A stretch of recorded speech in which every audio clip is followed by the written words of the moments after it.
Hello again, everybody. Zack Attack is here with my WWE Raw Supershow review for tonight, Monday, May 14th, 2012, aka the final Raw before the pay-per-view this Sunday, Over the Limit. Overall, tonight's Raw heading towards the pay-per-view, that was okay. You had some screwy things, a disqualification, kind of a squash, and okay wrestling tonight, and of course some stipulations and last minute matches made for the pay per view, mostly the pre-show, which I'll get to in a moment. But we kick things off with this okay Raw with Triple H coming out, of course, running into Lorna's backstage, of course discussing what happened 2 weeks ago, of course Triple H's situation with Brock Lesnar. Triple H came out talking about how Brock Lesnar was so hyped up in WWE the first time round, and then he quit after things became too hard for him. UFC, he did the same thing. He was on top, and then after he lost to, of course, Cain Velasquez, then lost again to Alistair Overeem, he went bye-bye from UFC as well. And of course, went back to WWE. Storyline-wise, after losing to Cena, he of course quit last week with his legal advisor, Mr. Paul Heyman. Which, at that point of the promo, here comes Mr. Heyman and some other guy. So, Heyman's like, listen, Triple H, my client was mad about you, this obeying him, this respecting him, yada yada yada. And since he quit, he's suing you for all the money in the world. Because you whipped up that contract about, Brock was all cocky saying, oh, I want this, I want that. Since you broke that contract, we'll sue you for breach of contract. Storyline-wise, Triple H got a little mad at Mr. Heyman, put his hands on him, and Heyman's like, not just one, but two lawsuits now for assault and battery since you put your hands on me. I don't know what's going to happen. Of course, there's been speculation about Triple H feuding with Brock Lesnar at SummerSlam, so we're going to see this feud build up between Heyman and Triple H. That's going to make Triple H so angry and make Paul Heyman so angry that Brock Lesnar has to come back. So we'll see what happens with this whole Brock Lesnar, Triple H, Paul Heyman feud as it develops towards a possible match at SummerSlam. As I mentioned in the attack line today, they were saying making it in June, but they don't want a big match like that to be on a June pay-per-view, not SummerSlam, the big pay-per-view of the summer. With that in mind, after that little segment, on to our first match of the night, which was a tag team match, as CM Punk teamed up with, our tag team partner, Santino Marella, against the number one contender for Punk's title this Sunday, Daniel Bryan. And no, not Lord Tensai, thank goodness, in this little match. It was the Intercontinental Champion, Cody Rhodes. Now, this tag team match was a decent tag match. Punk took control early. He flew, and Santino kind of tripped while trying to fly. Santino didn't do much in this match. Basically, Punk was in the ring for most of the match, getting his butt whipped by Cody and Mr. Daniel Bryan. Mostly, Cody got a little leverage on Punk, and of course, Punk came back, made a little comeback after beating the crap out of Cody Rhodes, and even Santino tried to tease the Cobra. But of course, Cody got the GTS after attempting a GTS on Bryan, but Bryan got out of it before Punk could get GTS him. After that, the second GTS that was nailed on Mr. Cody Rhodes. 1-3 Punk and Santino win. Punk was, although he was wrestling Cody most of his tag match, his eyes were planted on Mr. Daniel Bryan, heading towards their match this Sunday for the WWE Championship. Later on tonight, Punk bumped into Daniel Bryan's ex-girlfriend, AJ, who in my mind is as useless as the Bellatrons. And I'm glad Bellatrons are gone. All right now is to get rid of AJ by those useless divas. And also, speaking of firing, fire Abraham Washington. Anyway, just should have done that a long time ago. Like, 4 years too long. Anyway. So, like I said, AJ bumped into Punk, and there's a little segment there, yada yada yada. Now, our next match, speaking of divas that are useless, on our next match, which was Alicia Fox against Beth Phoenix. Nothing to say here, typical short divas match, basically a squash match. Beth Phoenix won. Beth Phoenix takes on Layla this Sunday, over the limit, next match. Speaking of silly matches and silly situations, on our next match, which was Big Show against Kane. Now, last week we saw Big Show make fun of John Laurinaitis' voice backstage after Laurinaitis made a speech about not taking it anymore when people make fun of him. Big Show had to apologize, and his apology was not accepted lightly by Mr. Laurinaitis. So he put Big Show in a match against Kane tonight, and Big Show had to apologize or he'll be fired. So we had the match between Big Show and Kane. Of course, I mentioned this numerous times about these two. They were very agile back in the 90s. You know, the matches back in the late 90s, like 99, 2000, were better because they were better. They were younger and more agile, not bad as they were. They were not as agile as they once were. It was okay. Typical big man match. It was okay. Lone Ash was ringside with Tony David Otunga, taking some few weeks off to take care of his wife, supporting her, called Jennifer Hudson, as we all know, during her trial for the killing of her nephew and her mother. I think the guy got guilty. So later on, the Big Show was taking control. It was ready to dominate on Kane. And Lone Ash got involved. Get distracted Big Show, wanted an apology.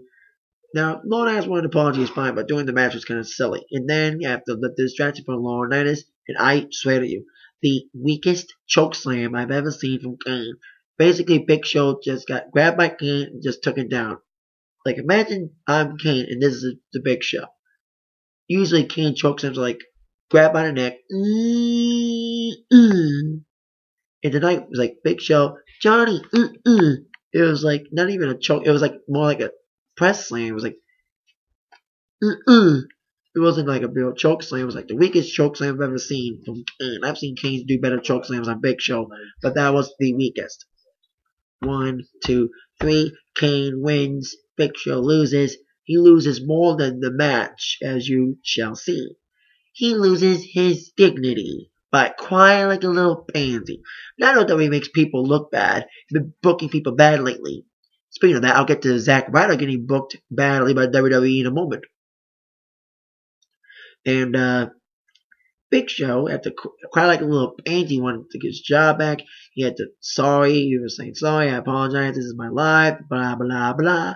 And the line's like, listen, Big Show, you want to stay in the WWE so bad? Beg me. Big Show was resisting. He was just about to get fired by Laurinaitis. Big Show finally relented, begged on his knees to save his job, and despite that, he still got fired. In my mind, Vince McMahon is a better you're fired, because Vince McMahon, of course, he has the signature you're fired. It's like, you're fired. Even Donald Trump's you're fired is better than John Laurinaitis' you're fired. Just John Laurinaitis said it, you're fired. It's like a weak you're fired in my mind. It was as bad as Martha Stewart's you're fired, even though she didn't really say it. Anyway, so Big Show's fired, and Laurinaitis may be too, which I'll get to in a moment when we get to our last segment. Now, as I mentioned, Big Show and this whole stupid firing thing, this whole Laurinaitis Big Show thing is silly, like the booking of Zack Ryder. Now, next match is, of course, R-Truth teaming up with Kofi Kingston and Ziggler against The Miz and Dolph Ziggler and Jack Swagger. Before I get to that match, Miz and Zack Ryder got a lot in common. So weird that Miz pinned Zack Ryder, yet Miz has been going down a downward spiral still, losing to Ziggler last week and being on the pay-per-view pre-show of the last pay-per-view. Now they're booking Zack Ryder like crap. You know, he went from being on Raw 2 weeks ago to being a dark match, and now he's going to be in the same position Miz was last month, being in the pay-per-view pre-show against, of all people, Kane. Of course, stemming from Zack's involvement in Kane's match against Randy Orton last month at the pay-per-view Extreme Rules. So, I hate to say it, Zack, you may be fired soon. I love you, buddy, but I'm worried that he's going to fire you soon because you're getting treated like crap. Anyway, on our next match, at least, it's so weird that Miz is going down a downward spiral like Zack Ryder, yet he was on Raw tonight. Are you serious, bro? Even though he did lose in a okay 6-man tag with Swagger and Ziggler, who of course take on Miz and Truth this Sunday for the WWE Tag Team Championships. And I've always mentioned that those two guys have great chemistry, but right now we need good guy champions right now, and Kofi and R-Truth exemplify that for the kids. And it was an okay tag match, which ended with Kofi delivering the Tournament Paradise on Dolph with the Buddhist splash afterwards, and the Funkadactyls, whatever they're called, the ladies, dance at the end. Of course, the victorious Borders, R-Truth, and Kofi, with kids joining him at ringside. At least one of them wore a Kofi shirt. All of them were wearing CM Punk and Cena shirts. So there you go. Borders ain't booked as of right now for the pay-per-view. Maybe it'll be in a match against Miz one-on-one, since they're both not doing anything for Over the Limit. And at least it'll be on the pay-per-view, not on a pre-show like Ryder. So there you go. So, okay, 6-man tag. Vicky didn't get involved. I'm surprised Vicky didn't get involved, but we'll see what happens this Sunday with a tag team title match. Of course, we saw, like I mentioned, guys who need to get fired. Abraham Washington was watching with, of course, Primo and Epico and Rosa. Another guy who deserves to get fired. Batista Jr. himself, Mason Wyatt. So we need to, like, they fired the Bellas. They need to clear house. They need to fire AJ, fire every diva from NXT, and fire Abraham Washington. Something they should have done at least 4 years ago when he was back in that crappy ECW. Alright, after that, on our next match, which was, I think after that was the main event. Yes, it was Randy Orton against Chris Jericho, 2 participants in the Fatal 4-Way match for the World title this Sunday. Speaking of that, with Alberto Del Rio not there tonight, we don't know why, we had the World Champion Sheamus watching the match from ringside. So Orton took control in the early going of the match, then we went to commercial, and then Jericho came back strong. It was an okay matchup. Orton's not the best technical guy. It was okay guy, you know. I'm not the biggest Orton fan. He's okay, you know. He's kind of, he reminds me of Cena a bit. And midway towards the match, which really turned the tide a bit, Jericho and Orton were fighting outside the ring, and Jericho was taunting Sheamus. Sheamus was coming in, he got out of his chair. Then Jericho whammed Orton into Sheamus. Of course, we've known Orton and Sheamus have had their issues since last week after Sheamus accidentally broke-kicked Orton. Led towards a little altercation on SmackDown last week. So then, Jericho got back in the ring. He went through the wrong, entered the wrong way. He entered the middle rope, and I was like, uh-oh. Boom. Led it towards the DDT. I knew that was going to happen. Went through the middle rope. I was like, uh-oh, he's going to get the DDT. Boom. Orton was ready to deliver the final blow, the RKO. But then Sheamus came in, still scheming after Jericho for what he did, attacked Jericho, causing Orton to get disqualified. Orton, of course, scheming for what happened last week again with Sheamus after that accidental brogue kick. Orton and Sheamus had a little altercation, and Orton wanted Sheamus right then and there on Raw, but the referees broke him up. But Eve on Twitter made the match Sheamus Orton one-on-one on SmackDown this week. So heading towards a Fatal 4-Way match. Could be a very physical matchup this Sunday, but be very physical Thursday or Friday, should I say, with Sheamus and Orton on SmackDown. Now on our last segment, John Cena returning to Raw, not being via satellite like last week.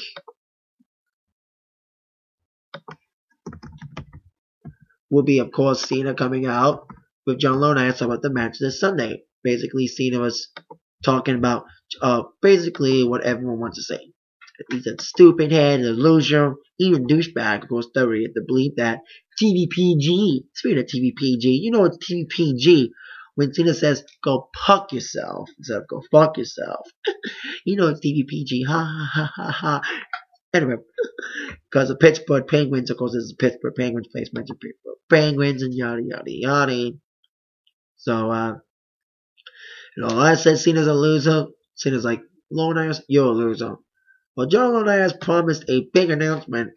I was guessing it might have been Batista, or maybe they're saving that for Sunday, but rumors about Batista returning a little bit because of his Revolution campaign. Anyway, Laurinaitis was about to make this big announcement later on during his promo, but then Eve came out telling him a letter from the board of directors. Cena read it because Laurinaitis was too embarrassed to read it because it wasn't too good.